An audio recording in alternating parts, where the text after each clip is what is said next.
Погода вроде обещает быть более-менее щадящей. Я решил, не откладывая, записать то, что давно уже обещал, о том, как тренироваться новичку. Надеюсь, все получится. Погнали!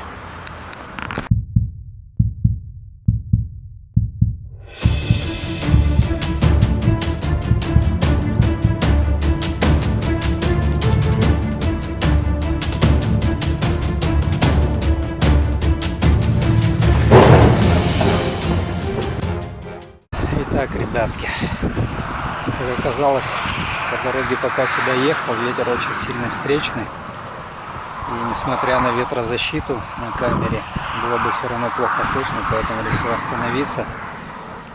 И самое главное, сейчас расскажу, потом уже по ходу будем ехать, остальное дополню. Ну, что нужно иметь в виду новичку, когда он начинает тренироваться и хочет чего-то добиться?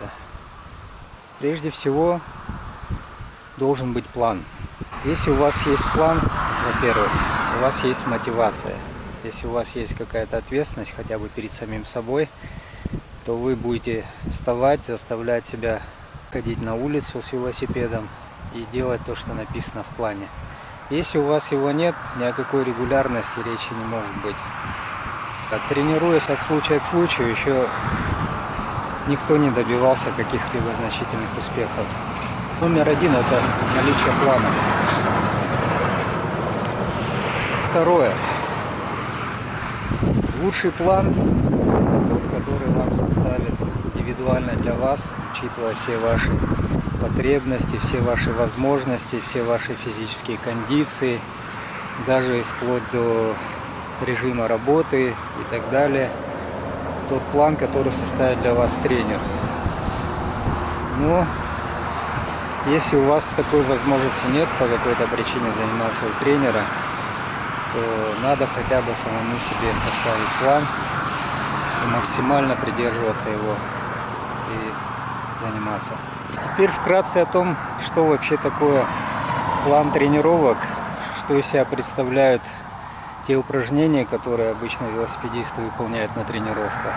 Упражнения, которые выполняются, это не что иное, как гоночные ситуации. Объясню. Если вы тренируетесь, допустим, выполняя темповую работу, то это то, что вы делаете при езде в группе. Если вы отрабатываете интервалы на уровне пано, допустим, то это то, что вы делаете на гонке с раздельным стартом, к примеру. Ну или в отрыве работаете. Если вы работаете на уровне МПК, то это то, что вы делаете, допустим, в гору, или опять же, уходя в отрыв, или же спринт. Поэтому тут не надо особо мудрить, если у вас все равно нет тренера, то все, что вам нужно, это ввести ваш план в правильных пропорциях работы по отработке этих самых гоночных ситуаций. Еще один важный момент. Некоторые ребята думают, что если им не с кем кататься, если нет группы там и так далее, то ничего из его тренировок не выйдет.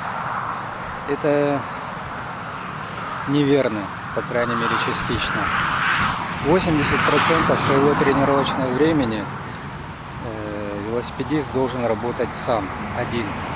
Это его индивидуальный план. И только 20% работа в группе.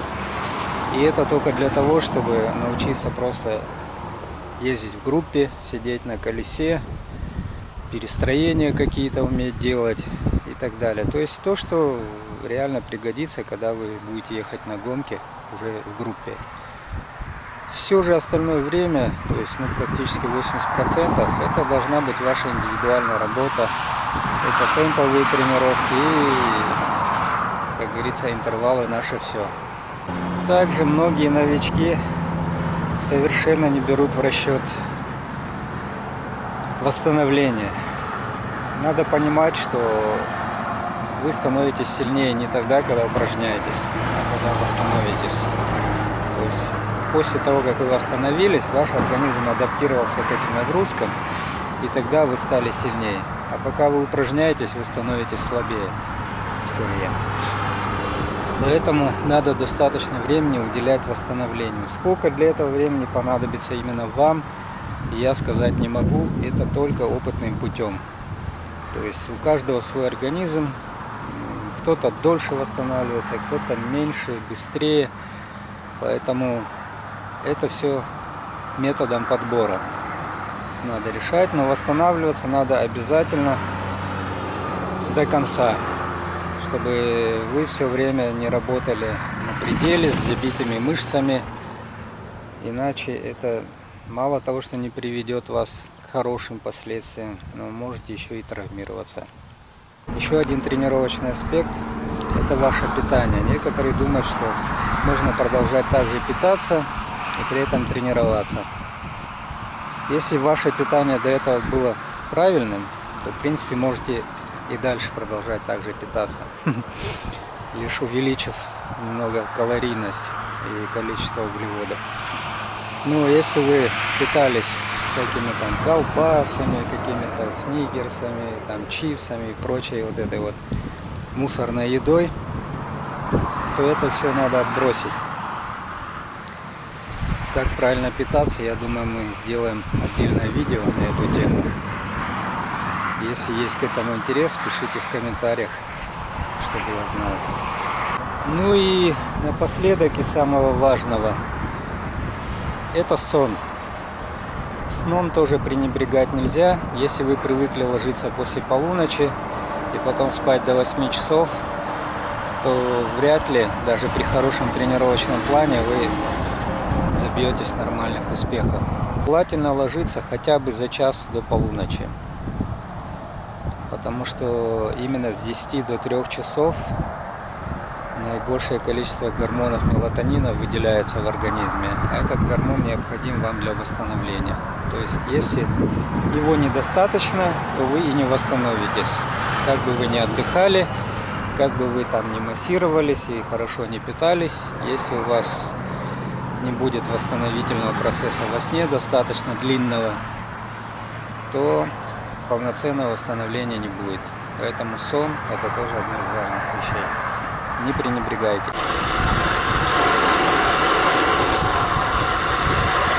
Итак, какие же виды работ выполнять начинающий спортсмен? Все упражнения делятся на 5 видов. Это восстановительная работа в первой пульсовой зоне. Далее это темповая работа во второй, в третьей зоне пульсовой или мощности. Далее это работа на уровне около пано, интервалы. Далее это интервалы на МПК, то есть повышение своего максимального уровня потребления кислорода. И 5-е – анаэробная работа. Тренирующийся первый год должен выполнять только первые 3 из них. А МПК и анаэроби можете забыть сразу же.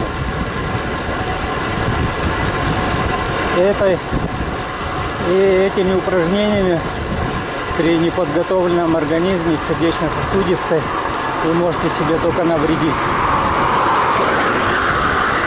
В одном из предыдущих видео я уже рассказывал об этом.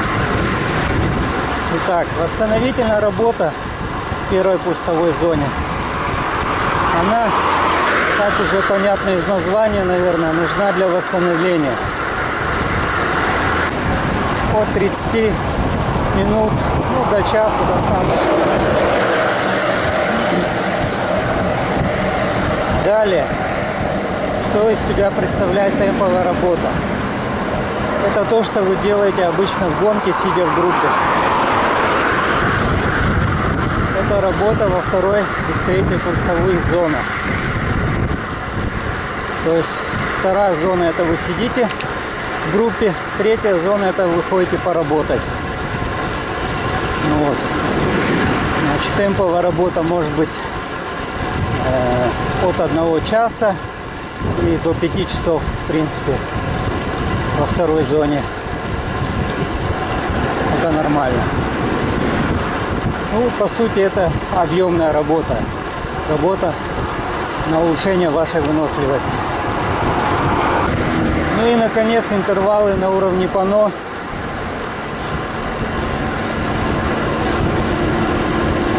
Это то, что вы делаете либо на гонке с раздельным стартом, либо уходя в отрыв, либо работая в отрыве сменами.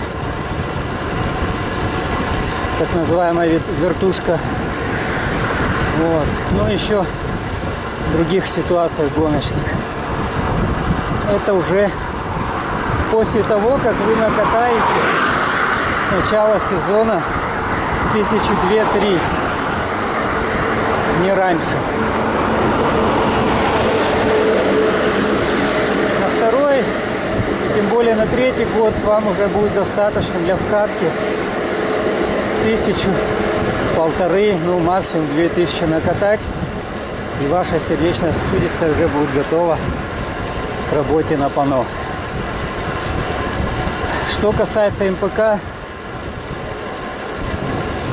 эта работа уже за пределами пано.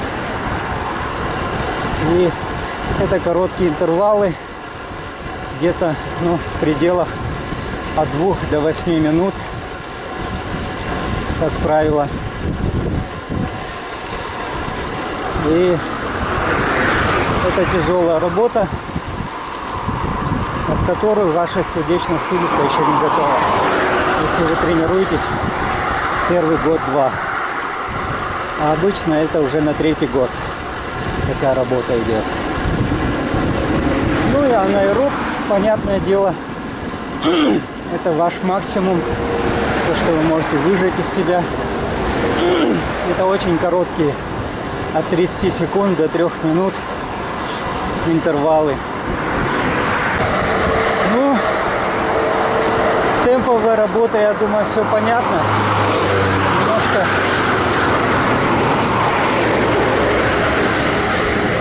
акцентирую внимание на интервалах на уровне пано.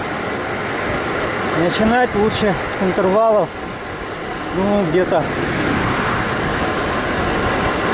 10-минутных, допустим, по 2 интервала. Потом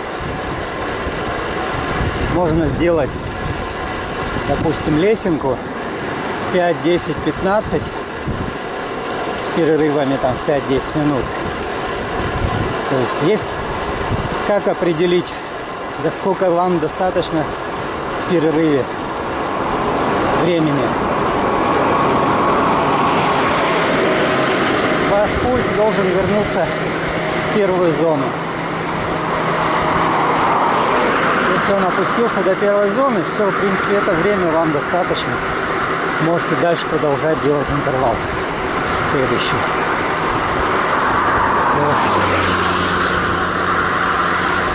Как я уже сказал, это 10 минут, 2 интервала по 10, потом 3 интервала по 10, потом, допустим, 2 по 15, 3 по 15. И вот так потихоньку довести до 3 интервалов по 30 минут.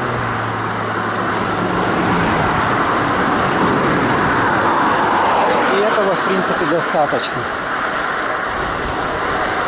Также хочу уделить внимание немножко о том, как вообще строить тренировку. Тренировка должна состоять из 3 частей. Это разминка, хорошая разминка, особенно когда речь идет об интервальной тренировке. Иначе вы рискуете травмироваться. Надо хорошенько разогреться. О том, как делать разминку, я писал в одной из своих статей в Дзене. Ссылку я также оставлю в описании.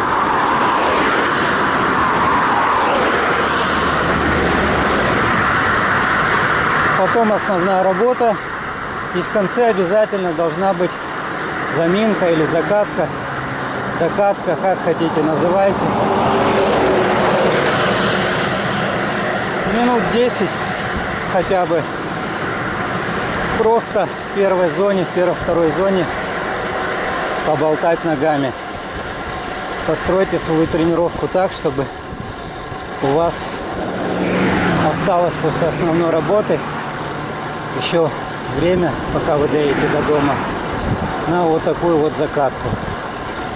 И тогда ваше восстановление общее пройдет гораздо быстрее и лучше. Поэтому не пренебрегайте ни разминкой, ни закаткой.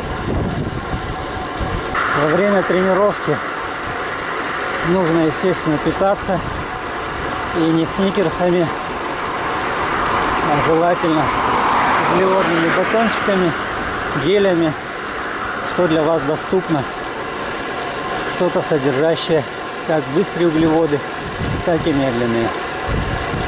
Если не знаете периодичность питания, то для начала вы можете установить ее в 20 километров. То есть через каждые 20 километров что-то закидываете в топку. Ну и самое главное, это, конечно, водно-солевой баланс. Не забывайте пить. Это очень важно. Если есть возможность, особенно в жару, помимо воды также пейте еще изотоник. Я, например, беру 2 фляжки, в одной вода, в одной изотоник. И чередую их. Ну, как-то так. Еще один момент упустил. Наверняка будут вопросы, предвижу. Как по дням? Ну,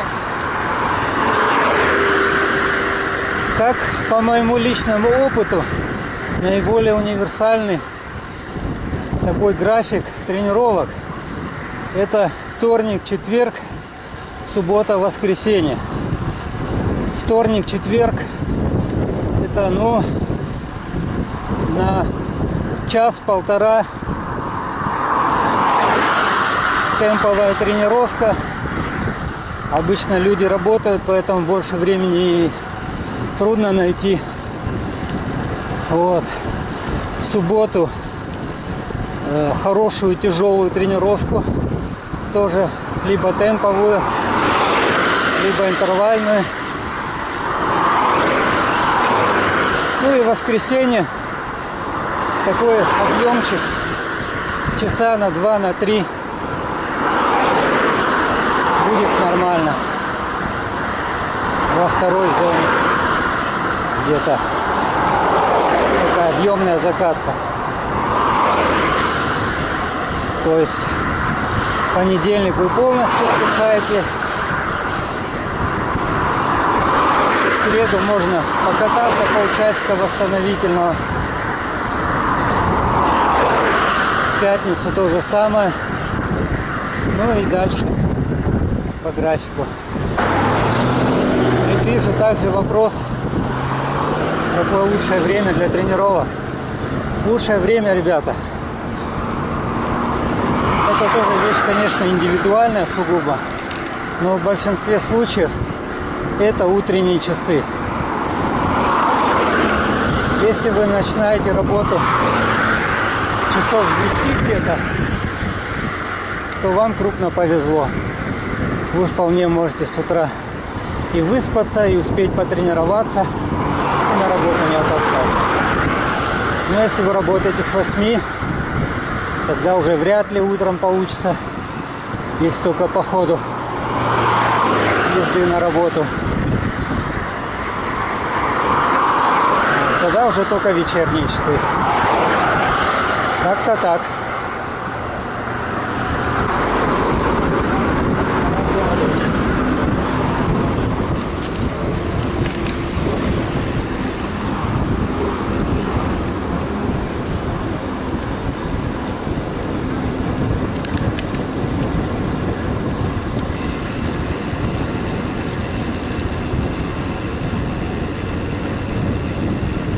Ну что, ребятки, если видео было вам полезно, ставьте лайки. Если не понравилось, ставьте дизлайки. Пишите в комментариях, что именно не понравилось. Пишите, что бы вы хотели еще увидеть, о чем услышать. Может, что-то более развернуто осветить. Вот. Кто не подписался, подписывайтесь на канал. Будет еще много интересного. Бейте в колокол. Репосты тоже приветствуются. Все, до новых встреч. Всем мир.